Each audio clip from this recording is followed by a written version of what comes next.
దర్శకధీరుడు SS Rajamouli అత్యంత ప్రతిష్టాత్మకమైన project triple R.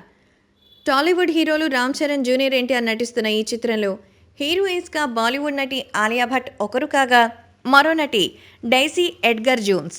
ఈ విషయాన్ని రాజమౌళి స్వయంగా ప్రకటించారు.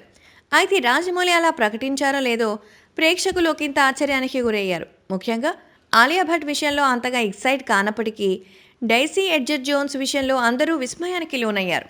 జక్కన్నలా ప్రకటించారో లేదో, ఇంతకీ ఎవరి డైసీ అని సోషల్ మీడియాలో నెటిజన్లు సెర్చింగ్ మొదలుపెట్టేశారు.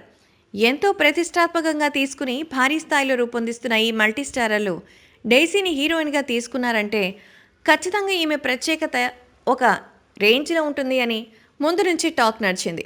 అయితే ఇంతకీ ఈ డైసీ ఎవరన్న దానిపై ఇప్పటికే చాలామందిలో సందిగ్ధత ఉంది.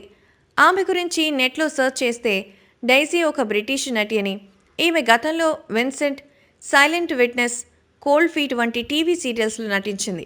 గత ఏడాది పాండ్ లైఫ్ అనే సినిమాలో క్యాషీ అనే పాత్రలో నటించింది. దీంతో పాటే ది రిక్యులెంట్ ఫండమెంటలిస్ట్ అనే నాటకంలోనూ, వింటర్ సాంగ్ అనే షార్ట్ ఫిల్మ్లోనూ కనిపించింది. బ్రిటన్లోని మస్వెల్ హిల్స్ ప్రాంతానికి చెందింది. అయితే డైసీని జూనియర్ ఎన్టీఆర్కు జోడీగా ఎంపిక చేయడానికి గల కారణాలు మాత్రం వెండితెరపైనే చూడాలి.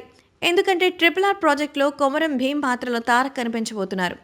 కొమరం భీం స్వాతంత్ర సమరానికి ముందు ఎలా ఉన్నారు, ఆయన బాల్యం ఎలా గడిచింది, ఇల్లు వదిలి ఎందుకు వెళ్ళిపోయారు, తిరిగి ఇంటికి ఎప్పుడొచ్చారు అనే వరకు చిత్రం కొనసాగుతుంది. కాబట్టి దీని గురించి ఫుల్ ఇన్ఫర్మేషన్ తెలియాలంటే సినిమా చూడాలి, లేదా ట్రైలర్ అన్నా చూడాలి.